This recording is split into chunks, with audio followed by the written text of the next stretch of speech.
Please subscribe. Don't forget to subscribe. Please subscribe. And hit the notification bell. Thank Please you for watching. subscribe. Your Servant Bird Please OFW TV subscribe. channel.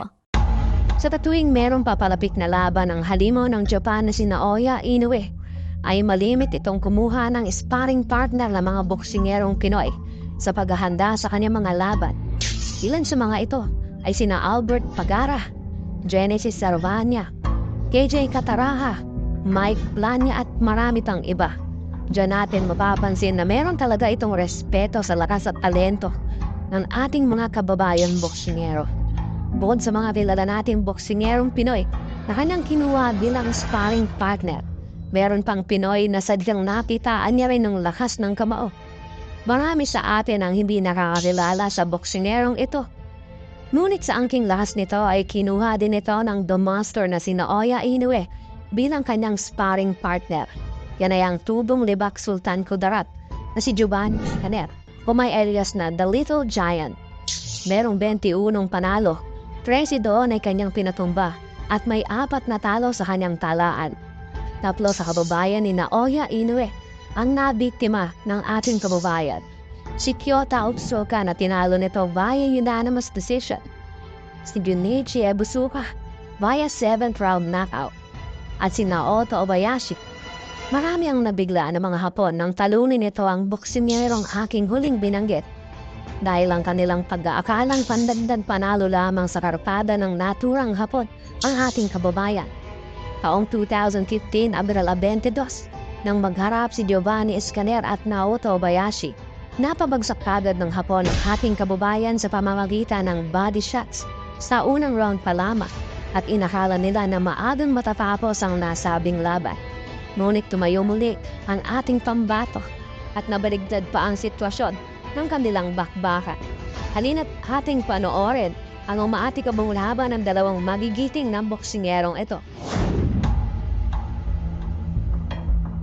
Sa pagsisimula pa lamang nitong unang round ay umatake na kaagad ang ating pambato.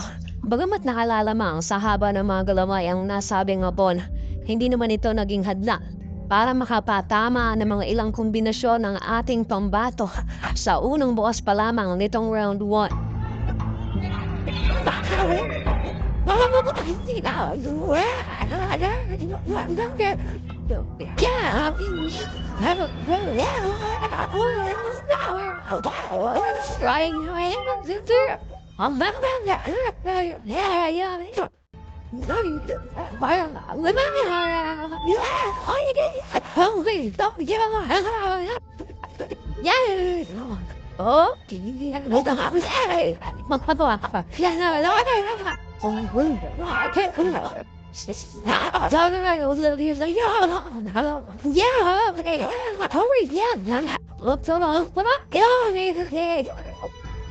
Hindi pa man natatapos ang round 1 ay tila nakahanap ng pagkakataon ng Hapon para gumante sa mga atake ng ating kababayan. Ilan mga kombinasyon din ang naipatama ng Hapon sa iba't ibang parte ng ulo at katawan na siyang naging dahilan ng pagbagsak ng ating pambato.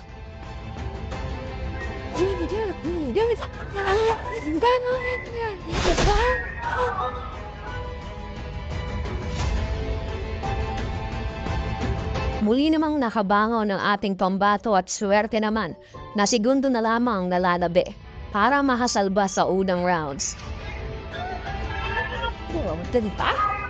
Sa sumunod na rounds ay kagulat-gulat na nakipagpalitan agad ng suntok ang ating pambato.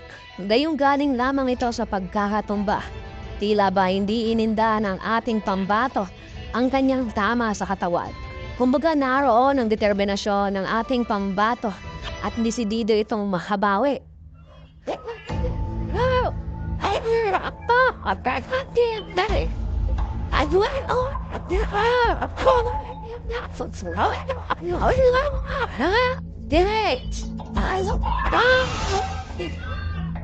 Sa pagkakataong ito ay tila mas lalong agresibo ang ating pambato at puro pasulong ang kanyang galaw at pinipressure ang nasabing Hapon. Kumbaga parang nasa isip nito ay mauubusan ka rin ng hangin at kapag nangyari yun ay pahahalikin kita sa lona. Isang sugol naman para sa ating kababayan ang nasabing paraan ng pakikipaglaban.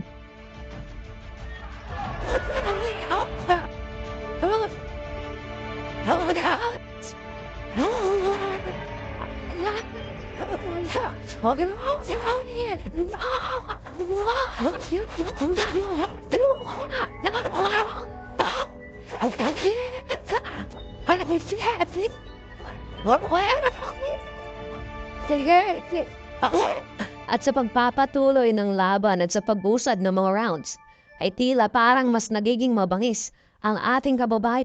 Walang humpay na opensa ang ginagawa nito. Tila ba hindi niya alintana ang panganib na pwede niyang makamit kapag nakapag-counter ang nasabing hapon.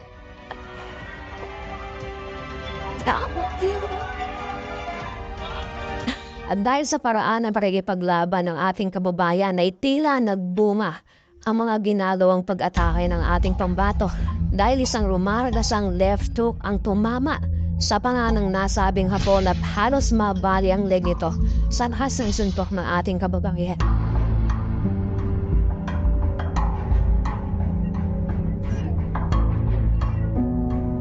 Agad naman ang nakabangon ng nasabing hapon pero hudyat naman ito sa ating kababayan para ipagpatuloy ang kanyang nasimulan.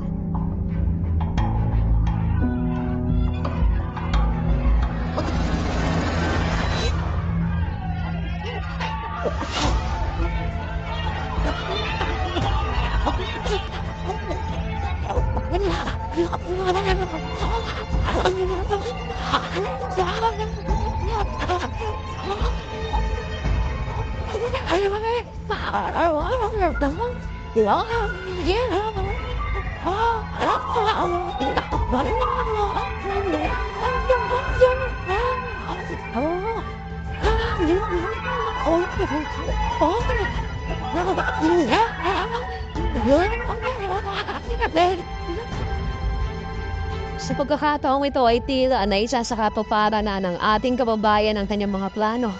Dahil kung ating mapapansin ay tila unti-unti nang nauubos ang hangin ng hapon at nababawasan na rin ang mga suntok na pinapakawalan nito.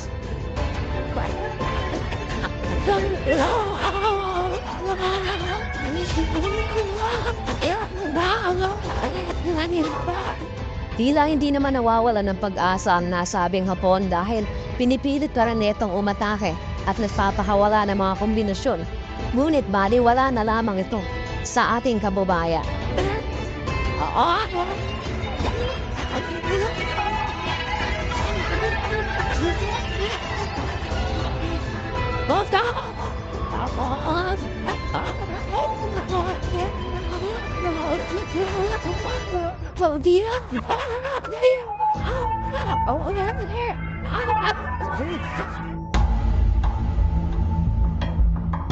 Sa pagpasok ng round sa ito ay mapapansin natin na parang iniba ng hapon ang kanyang state dahil bukod sa pag-counter ng mga suntok ay nagkaroon na ito ng side-to-side movement at mabilis ang pag-atake na para bang inuubos na nito ang kanyang natitirang huling mga lakas para talunin ang Pinoy.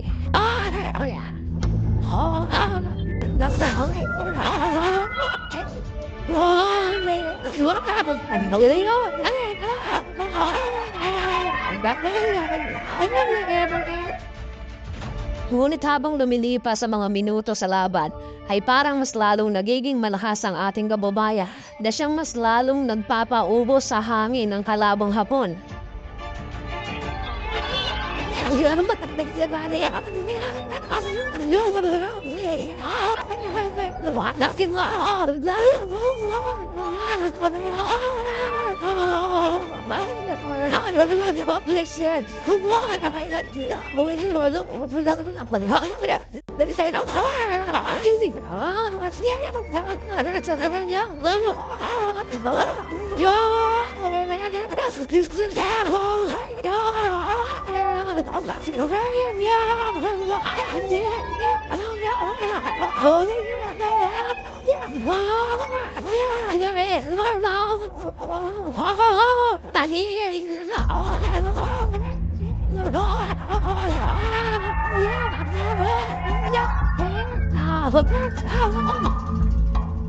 Nakakabilib ang pinaprate ng determinasyon ng parehong boksingero. Bawat minuto ay kapwa ang nag-iiwan ng mga kaliwat kanan suntok.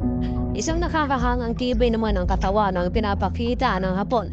Dahil sa kabila ng pagod at mga opensang binibigay sa kanya ng Pinoy, ay nananatili pa rin nakatayo sa ibabaw ng lona. At ganoon din naman ang ating pambato.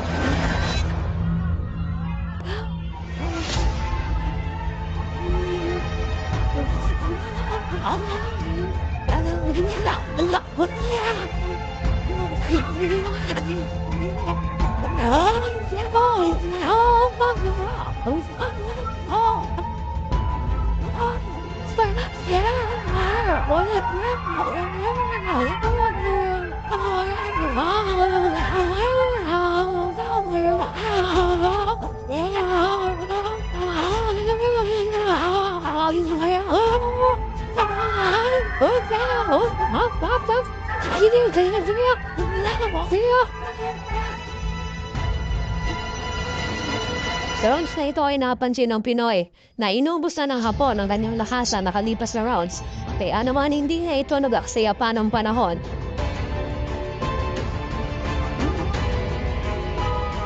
Napalood sa tuwa ang ating kababayan dahil sa tagumpay na kanyang nakamit.